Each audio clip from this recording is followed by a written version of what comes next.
Thanks for checking out this film review from the Dead Man's Party podcast. You could find our full archive of every unedited show if you subscribe to The Skeleton Crew on iTunes, Spotify, Podbean, or wherever you listen to podcasts. Be sure to support Dead Man's Party on Patreon. Link in the description. Enjoy the review. Alright, here we are. It is Dead Man's Party, and we are here in the concrete jungle, LA, and we are reviewing Predator 2, 1990. We all know how much you loved our Predator review, so we're gonna oh wait. Oh, we didn't review Predator? And we're reviewing Predator 2? Oh my god. Yeah, I think we're the first podcast in history to do that. Well, in any event, I'm here with the guy who got his arm cut off. He's cauterizing it in an old woman's bathroom. Chris, what's up, Chris? Hello, Alex. How are you today? Oh, really good. This movie's so good I could review this twice in a row if need be. And we are here with the guy who picked Predator 2, the guy who just got his ball squeezed by a cute little Spanish girl, the Ghoul under your bed. Pat, what's up, man? Want some candy? Oh, fucking hell, dude. We'll get there.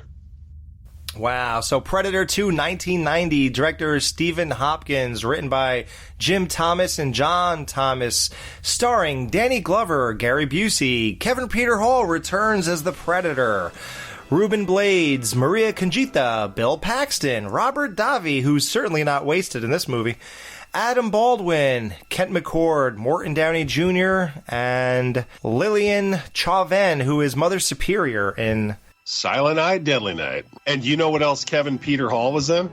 Harry and the Hendersons. Did you ever see that? The Bigfoot movie? He played Bigfoot, yeah. I did know that. That is a movie I watched a billion fucking times when I was growing up. That's weird. All right, so we're reviewing Predator 2. So this movie was directed by the same guy who directed Nightmare on Elm Street 5. The best one out of that franchise. Yeah, once you saw that, it was like, we need this guy.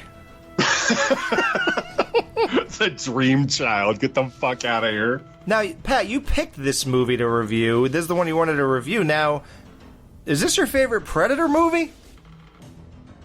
You fucking know it. What? This is my favorite Predator movie. Yeah, absolutely. Fuck yeah. Love this fucking movie. Best Predator movie there is. Get the fuck out of here if you say otherwise. And why exactly do you put it over the first one? Because the Predator series itself has the distinct feature of you could put the Predator in any fucking setting. The first one, the jungle. The second one, the city. Predators. Put them on their own planet, whatever. You could put this motherfucker anywhere, anytime. Works. But Predator 2 has a feeling about it. Maybe it's because of the time I saw it, whatever, but it is my favorite one. One Mel Gibson short of being a Lethal Weapon versus Predator. Chris, when you say Danny Glover really seems like he's Murtaugh from Lethal Weapon? This is Predator 2 starring Roger Murtaugh from Lethal Weapon. Sans mustache. That's the only fucking difference. He does not have a mustache in this movie. Everything else is absolutely identical from that character, from that performance in Lethal Weapon. Same guy, same character. The one-liners, his attitude, everything. I mean, we're just, I'm too old for this shit away from being Lethal Weapon 3. Yeah, absolutely. Yeah, I heard they wanted to hire Mel Gibson for this, but he was telling a cop... Never mind, I'm not going to go there. Sugar tits? Where is this going? I know, yeah. He was too busy telling a woman... You should just fucking smile and blow me, because I deserve it. But, so that's why he couldn't make it. They were also going to hire Arnold Schwarzenegger to be in this movie. A lot of people wonder why. And the reason this movie gets bashed most of the time is people say, Arnold's not in it. You can't have a Predator without Arnold. That's like having a Terminator without Arnold. Was he going to be in it with Danny Glover or in that role? No, in that role he was going to be, but he passed it up to do, let me see. Junior? No, Terminator 2. What? Yep. What is that? I don't know. He should fire his agent because he would have been a megastar. Terminator 2? Ugh. Yeah, can you imagine doing a sequel instead of doing this movie? Alex, what did I give Terminator 2 out of 5? I believe a 1. Yep. But everyone knew to dismiss that. That's fucking wild. Luckily, none of our listeners even heard that show yet, because it's still sitting in my folder here. I'm still reluctant to release that show, but maybe I should let them all see what a total buffoon you are and let everyone hear that review, but I'm still trying to just forget it exists. But, yeah, nobody else even remembered you said that, because it was totally ridiculous. But, yeah, so his agent should be fired. I mean, to do a sequel instead of doing this movie, and especially that sequel, is just absolutely the stupidest decision ever from Arnold. Shame on you. You could have been a huge action star. But luckily, we have Gary Busey and Robert Davi rounding out the cast, and Bill Paxton, so that more than made up for Arnold not being here. I didn't know Gary Busey was in this. Oh, I'm sorry, Nick Nolte. Okay. Oh, yeah. Okay, yeah. So dumb. Oh, God. If people only knew. So, yeah, it's 48 Hours 3, Predator 2. Yeah, it should be 48 Hours 3, Predator 2. So, this movie's a huge step down from the first one, but, a lot of people feel that way, except for the people on this podcast. Just call me out, buddy. I'm just kidding. No, I will say this. I did not get into this movie, and you're going to hate me for this. I didn't really even... I might have watched it back then. I might have. I do have a weird memory of watching this when it came out. But beyond that, I didn't watch it again until I got the 4K box set for Predator movies. So, the original Predator writer wrote this movie. It's set in 1997. Like we said, Peter Hall came back to play the Predator. What do you guys feel about Bill Paxton coming in here and basically being the same character he was in Aliens? Yes, he is Hudson. He is fucking awesome in my eyes. I even like the wisecracks or like whatever, but also just his final stand in that train scene, which I'm sure we'll get to. Yeah, he steps up. Bill Paxton is a fucking ace in this movie. Wow. See, I wasn't crazy about the writing for him or his delivery. I felt he was a little bit of a caricature of himself. Absolutely. No, absolutely. But I think coming off of, well, I shouldn't say coming off of Aliens, because that came out 4 years prior to this. This, to me, almost just felt like a little bit of a less abrasive version of his character in Aliens, as far as just like being the obnoxious smartass. Yeah. Yeah. You took Hudson from Aliens, which is his character, and then just added like a little more badassness to it. But that scene that he's in is exceptional. This movie, he wins the trifecta. Explain. At this point, he's killed by the Terminator, Alien, and Predator. Which I have... And he was also turned into a turd by Kelly LeBrock in Weird Science. So, that's the Mount Rushmore right there, bitch. I have a problem because, like, he wasn't explicitly killed by the Terminator. The Terminator just punched him. Oh, really? Yeah, like, if you look at that, like, he just punches him back, and he's like, I don't know, he doesn't kill him. But, I mean, it's just, like, obviously now, because he's obviously passed away, it's just cool to say he's, done the trifecta, which is fine, it's whatever. But, like, I'm like, I also, just because I love the guy, so I'm like, don't fucking, like, do him dirty. Don't be like, he got killed by... Blah, blah. Like, no, he didn't get killed by the Terminator, he got punched. I never even knew that to call that out. I never even thought about that. You can find the scene on YouTube. Watch the scene where the Terminator meets those guys. He doesn't kill him. He just punches them. It's funny you say that. As I'm saying this, because everybody knows that about him, I was trying to picture it in my head, and I couldn't even picture him getting killed by the Terminator. He punches through the bad guy in Cobra, right? Yes. His hand goes through him, and he rips it out, and Arnold's hand is all dark and bloody. Cobra? The Night Slasher. Oh, okay. Yeah, that guy was killed by the Terminator. Oh, was he? Okay. And he's also killed by Rocky. So we're actually going somewhere with him, too. Jesus fucking Christ. he was killed by Commando, Rocky. No, never mind. It's all the same guy. It doesn't count like that. Yes. Oh. So, yeah, that's... Okay, so he wasn't. All right. Sorry, Well, there goes that. Thanks, Pat. So we have Point Break's one of the stars there, Gary Bucy. Now, talk about, we keep listing things off. He was in Point Break, Lethal Weapon, Under Siege, Predator 2. Like, his career was kind of on fire at this point. Well, yeah, he was also in Silver Bullet, which he was just like, it's nice to see him as a good guy. That was my first exposure to him, was Silver Bullet, where he just plays like a normal, he's the uncle, he's a nice guy. He's a cool uncle. Oh, absolutely. But then he starts showing up. I guess Lethal Weapon would have been his next like big role as Mr. Joshua. Yep. And then he shows up in Predator 2, Point Break, Under Siege. So yeah, he was on fire there for a while, dude. And he wasn't a bad guy usually, though. If you go with Silver Bullet, then Point Break, and then this movie, he's an irritant to Danny Glover because he's wondering, that's the old trope in these movies, these action movies, how, especially if it's a cop movie, how, like, the main character wants to be on this case and then the FBI wants to take it over. I mean, how many times have we seen something like this?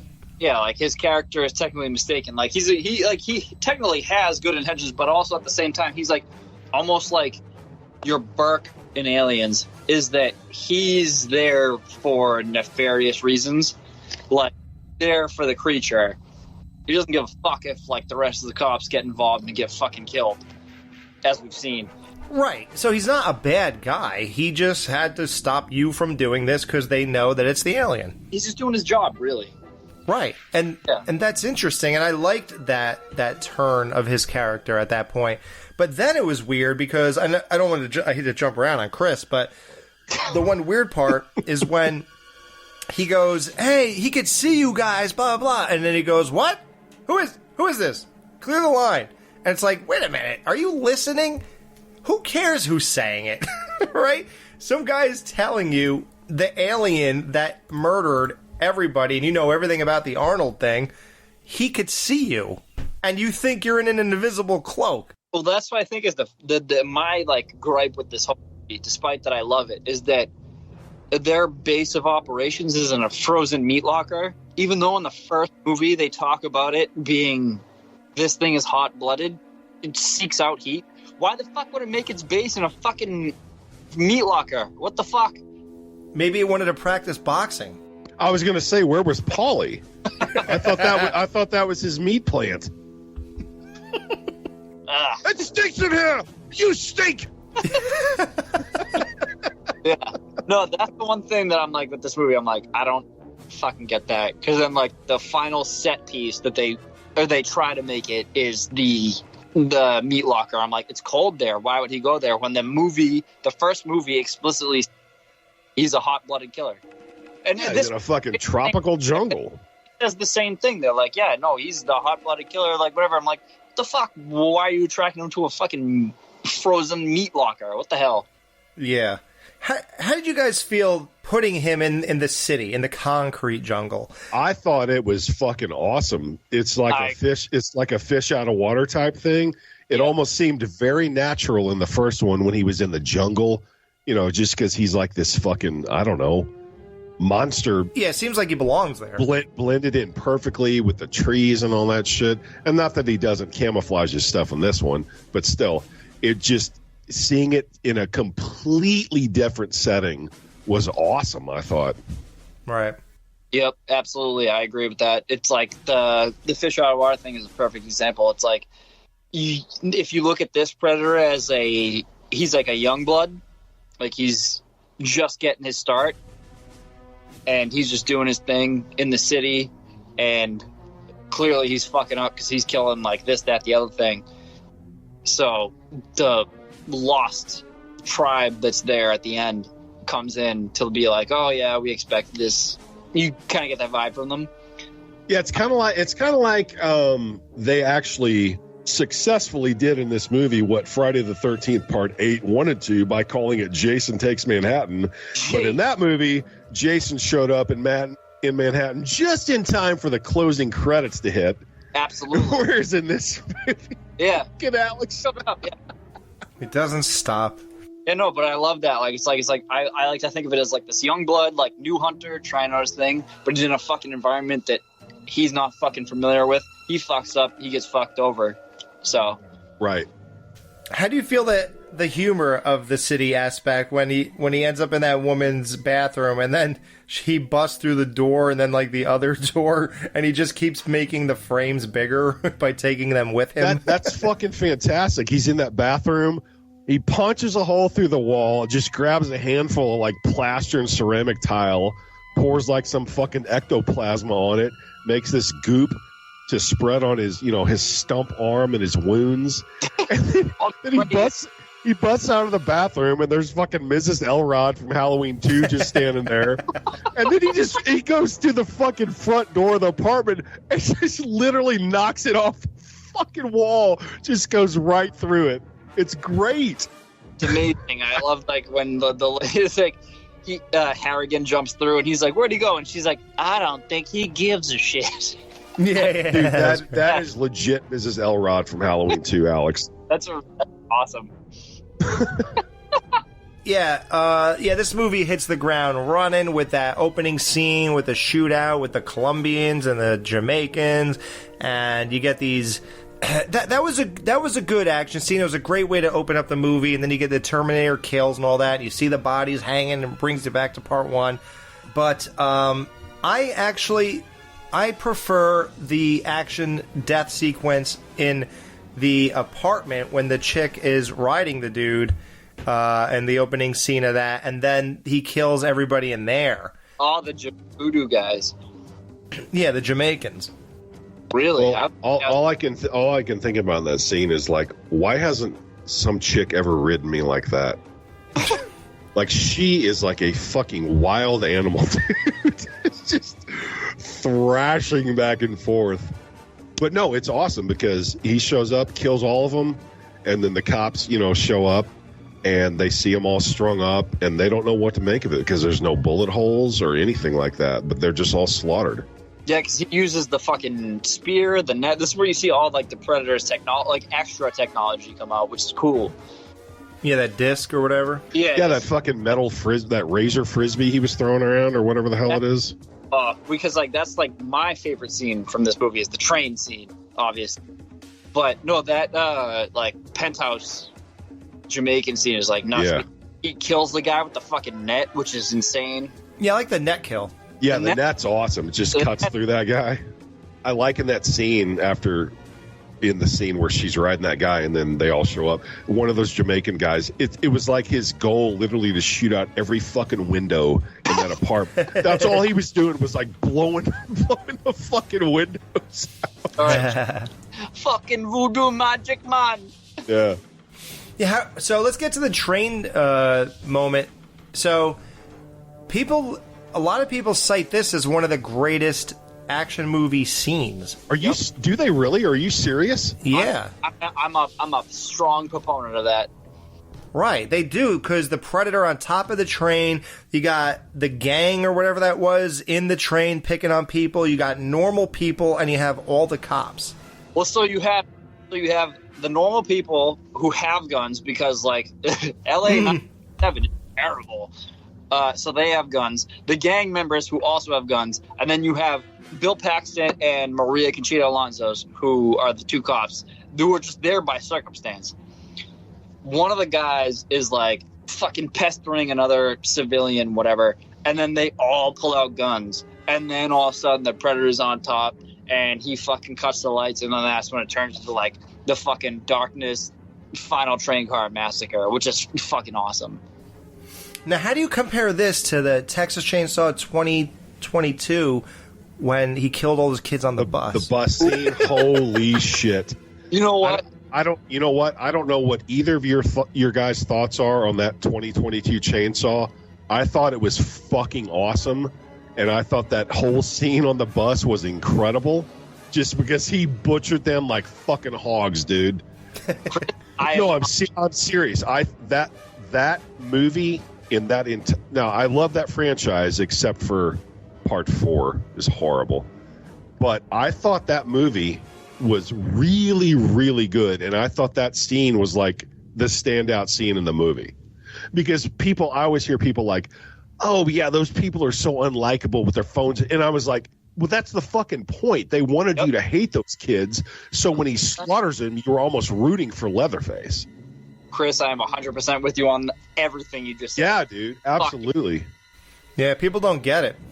They call it a woke movie, but no. We want to see the woke guys get killed. Yeah, they were putting woke shit in that movie, so when Leatherface killed them, you liked what was happening on screen. Yep.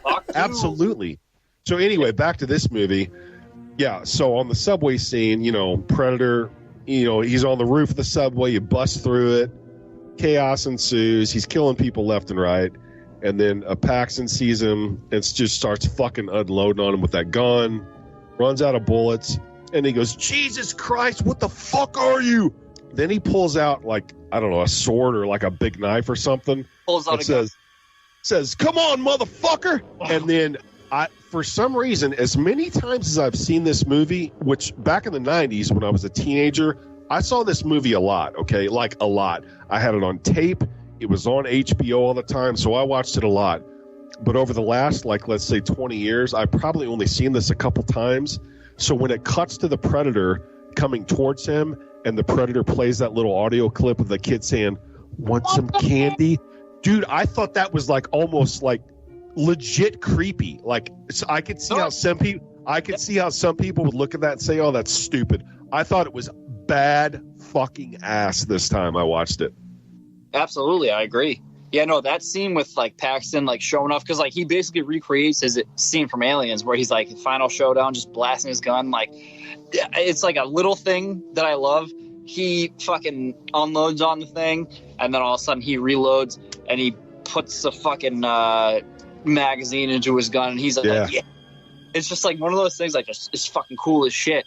But no, you're absolutely right. Like the Predator going like, want some candy? Yeah, there was something about the way that little clip of that kid saying it, but it was like mechanized sounding almost, because the Predator was playing it through his recording thing. His recording thing. It was so creepy as it showed the Predator like crawling towards Paxton, and it played that. Yeah, it's almost like I agree with the like fucking with him almost. That's what I mean, because he like knows, like he's like, oh, I can kill this fucking guy, like, and so he's like, right. Let me just pull this out. And Paxton goes, let's dance, and then that's it.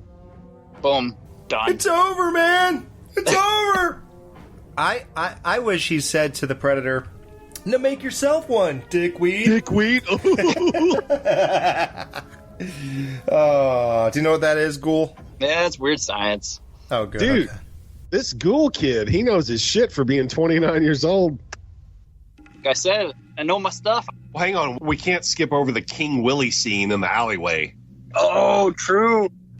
I mean, I thought that was like when I first saw this movie as a kid, I thought King Willie was going to be like, one of the main fucking guys of this movie, but he just gets offed in like 2 minutes. That was almost not good because it was misleading. Yeah, he had a lot of charisma and stuff, and I thought, oh wow, look at that, he's willing to meet up with people, and they're getting in the car and meeting them, and then he's just dead in 5 seconds. Yeah, he just gets fucking wasted. Well, the best part is too, like how they like frame his death. He's like, they show him screaming, and then the next shot is his decapitated head looks like it's screaming. Yeah, exactly. It's like just such an absurd fucking thing. Yeah, it would have been cooler if he bowled his head down the alley and he knocked over garbage cans. like sounds.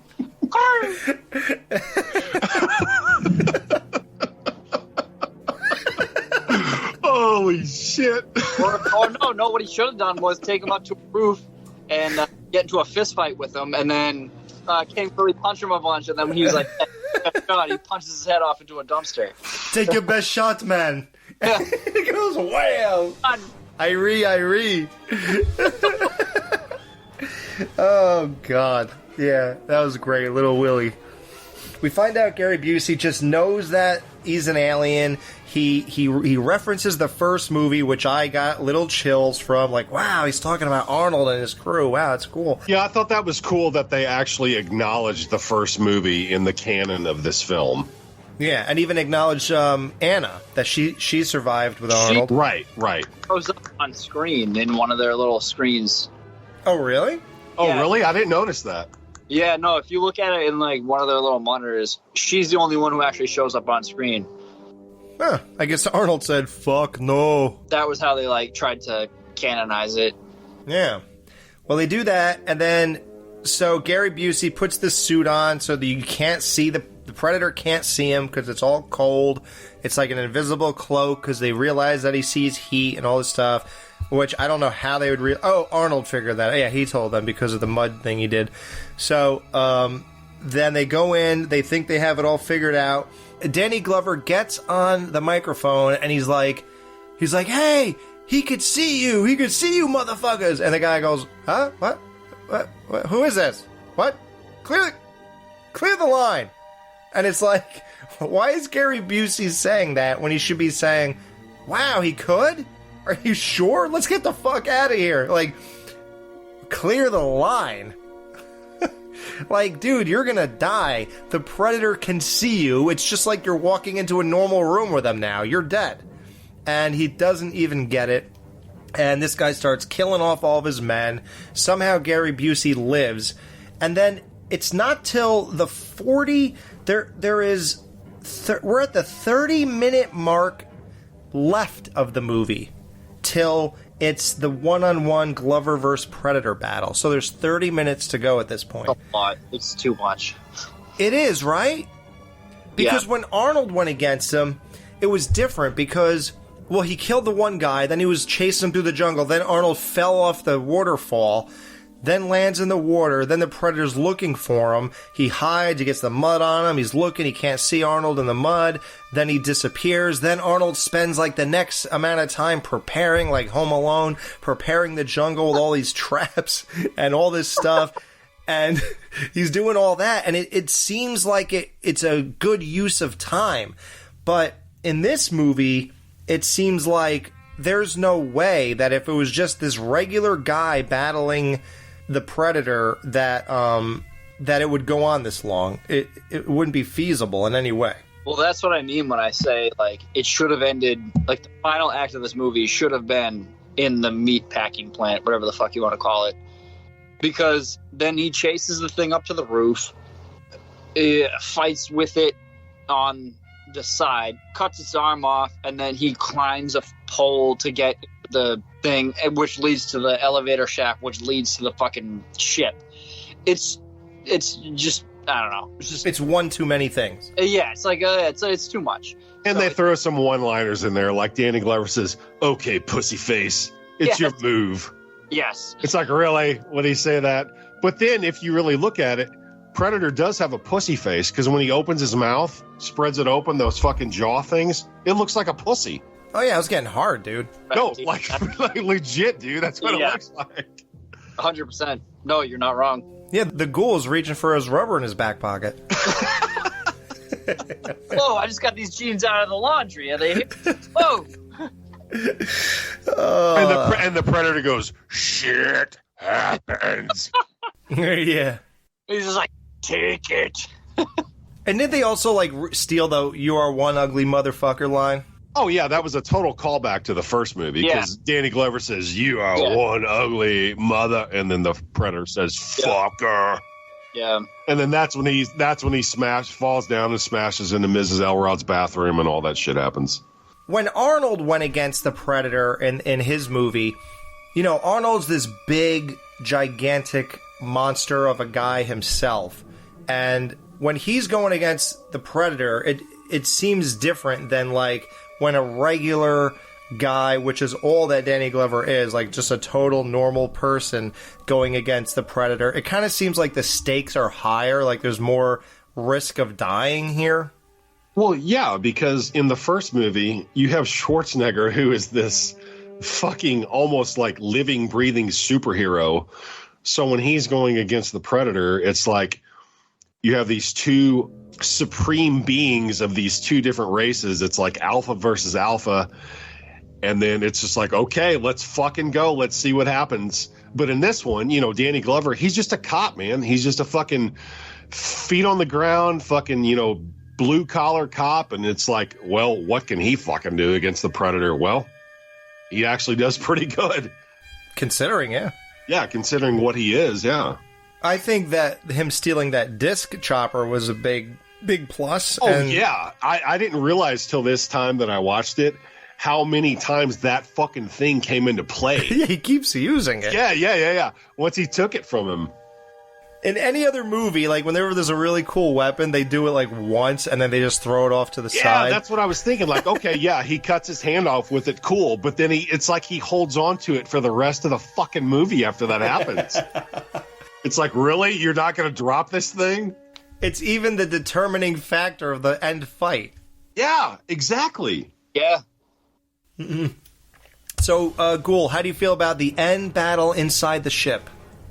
So the end battle of the ship is like, I love it just because like I love the shot of all the skulls that whatever Predator has collected. You see the alien skull, whatever. You see this, that, the other thing.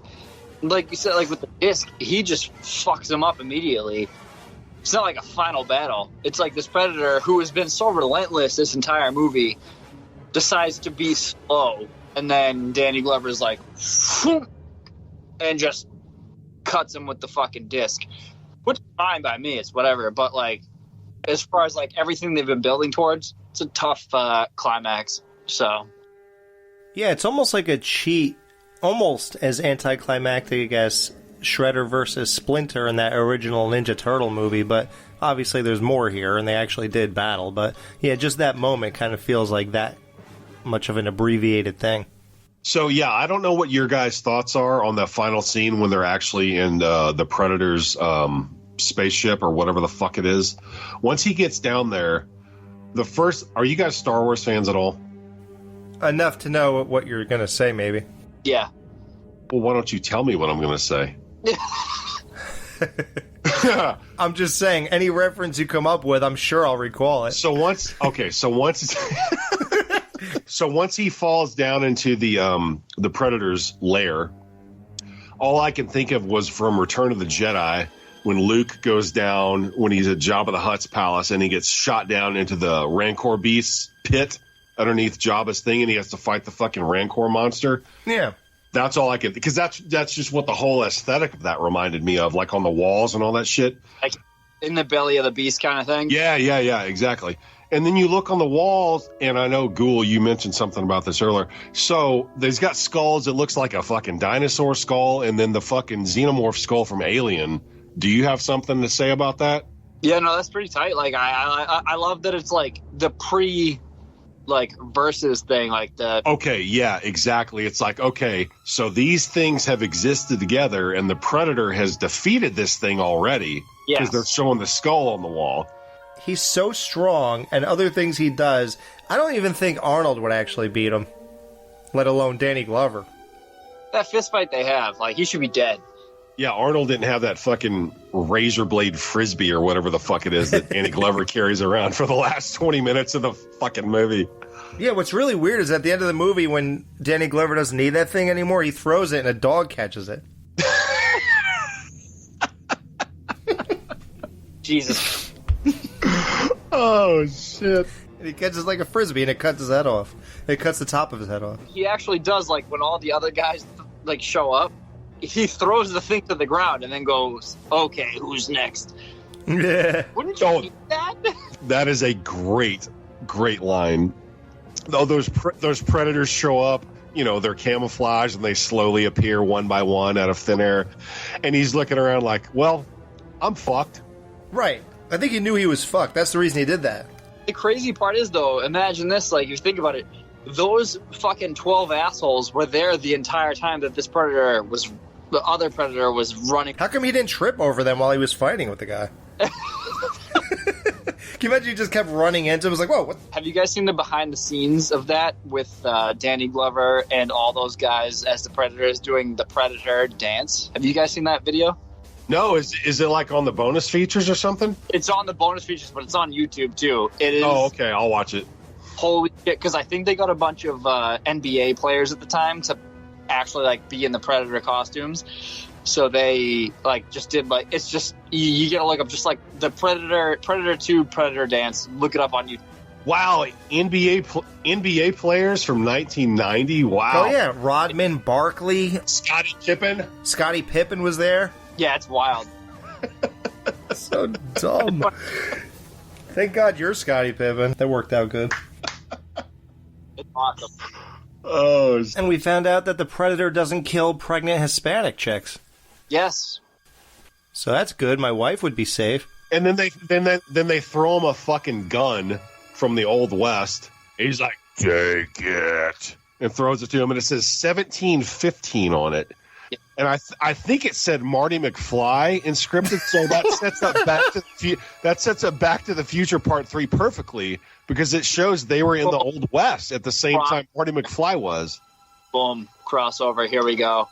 Wow, we have another crossover coming up, guys. I can't wait till we get to that Back to one. the Future 3, Predator 3. They retconned too because they had a comic about it, and then Prey retconned it, so they already fucked themselves over that. I'm excited because they announced a new one next year, I think, called Badlands. Okay, yeah, and that might take place in the West. Yeah, as I say, the West seems like that's the beauty of the Predator movies. Like, you can take them and put them anywhere. Like, you put them in feudal Japan, you can put them in the Old West, you can put them in anywhere.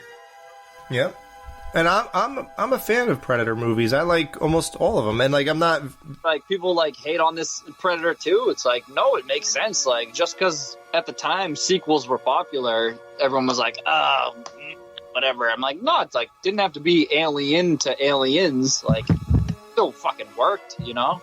Yeah, it's my second favorite one in this whole franchise. Behind only The Predator from 2018. Yeah, okay.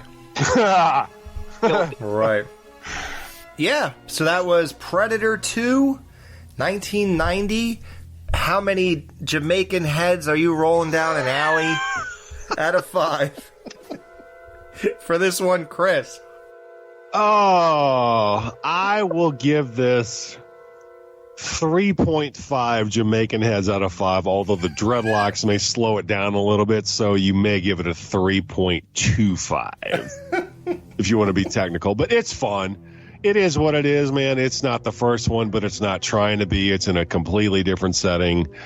It hits all the marks for, I was going to say 80s action movies, even though this came out in 90, but this is still obviously a direct continuation of 80s action films at the time, and it's fun. I like it. Right. The Ghoul into your bed. How many Jamaican heads are you giving this one out of 5? You guys, this is a fucking 5 out of 5 for me. Nice. Awesome. I really fucking love this movie. It is brutal to begin with, so it's got the cover there for gore, violence, that kind of shit. But it's also, like, as far as continuations go, follows up just enough to connect to the original, and then just enough to be its own thing. And it's just a fun fucking movie. So yeah, 5 out of 5 for me. Fuck yeah, Predator 2. Let's fucking go. Nice. Yeah, I roll 3.5 Jamaican heads down an alley for this one. This is a solid sequel, but it's not one of the sequels that are far superior to the original, like Camp Out Nightmare 6 is. I desperately need more Camp Out Nightmare in my life. Have you seen Part 6? I saw it, but it's got taken down, so I can't watch it anymore. No. Alex, send him the link. We have a secret link now that I love watching crash fires, Oh, it's the king of them. So yeah. Ghoul, have you seen the 25th anniversary cut? You have to see the new cut. The first 5 minutes are absolutely fucking golden. Mind blowing. Yeah. It is 6:41 p.m. right now. I have several hours left of my Saturday night. I need this. Send it, Alex. Send it to him now. I will send it right now. Jim Hyde Sr. in the first 5 minutes of this movie will blow your mind with his karate moves. Well, he will, but I want you to watch the whole thing. I revamped this whole entire thing. No, I believe it, but I love your guys' commentary just because it's fucking hilarious. Yeah, I wish it was up. I know, what the fuck? I don't have my wife no more. Sorry, hold on. That's why I get mad. That shit is my wife and my kid. Make sure you shoot it to your TV. I just got a new TV. There we go. There you go. Christen it with this piece of shit. Hell fucking yes. Let's go. Thank you. Well, I was going to say we have to review that, but you've already done it, so. And hey, I'll do it again. I don't care. Just review people every time. Like, dude, that on it. Yeah, I'll keep doing it. Could be like a 3-hour review right there. I'll keep reviewing it. I don't care. That shit is fucking out of control. I love it. We'll review it if you want. Just listen to my other one, and then just try to take notes around that. Oh, I've listened to your other one plenty of times. It's a very good show. It's who everyone else is telling you. What's the line, Alex? When he's like, it's who everyone else It's who everyone's been telling you who it is. It's me. It's me. It's me. Supposedly Thorn. Oh, God. Oh, my God. That was probably my favorite show to ever do. That one and the commentary. That made bringing back the Skeleton Crew in 2023 worth it alone. Yeah, so I watched that movie and then the commentary and then just the audio review. You all did an audio review of that, right? Yeah, yep. I did all that within like the span of a week or two, and I just got fucking obsessed with that thing. And he didn't even like it in the first watch. No, the first time I watched it, I was like, what is this piece of shit? But then after I watched it with their commentary and then just the normal audio review, and then I watched it again, I was like, okay, this is like some other fucking planet. He thought it was a stupid waste of time in the beginning, and then all of a sudden he was like, oh my God. That's the whole reason I'm on this podcast right now, is because he sucked me into that Camp Out Nightmare 6 world. It's amazing. I love that. That's what you get, you fucking bitch. Or I love how he couldn't fucking get the lines out. Why don't you? Like, why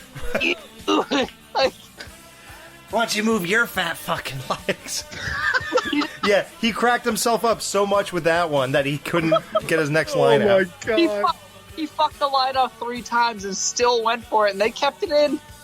Or when that one scene when Michael J. played Thorn. Yeah. When he got in the bathroom. Yeah, the bathroom scene. Can't you do it yourself? No, can you do it? Take the mask off. It's not Halloween. The sad part is, though, as much as I laughed at this, as how terrible it is, when in that audio review, you were like, yeah, these people like are dead, and I was like, oh shit, but yeah. I laughed. So many are dead, and the weird thing is, the main killer is going to be dead soon. I hate to say it that way, but he's had 2 heart attacks already, or something. Yeah. Yeah, he's not doing good. He might be gone now, for all I know. I don't talk to Mike anymore, but he might be gone. R.I.P. the goat. Yeah. So yeah, that was Predator 2. yeah, keep all that in the Predator review. Yeah, we can talk about this off air. Predator 2, guys, check it out if you haven't. It's definitely it's a movie that aged better. I'll say it's one of those movies that age well, because action movies have been so crappy in the last whatever years that looking back at something like this is actually it actually is like, let me just rediscover things I kind of brushed off in the past for whatever reason. Arnold's not in it, or this or that, the other reason. Let me go ahead and rediscover those and see what I think, and you'll begin to have a better appreciation for these types of movies. And Alex, what did you give this? A 3.5. Oh, okay, good, okay. So see you next week.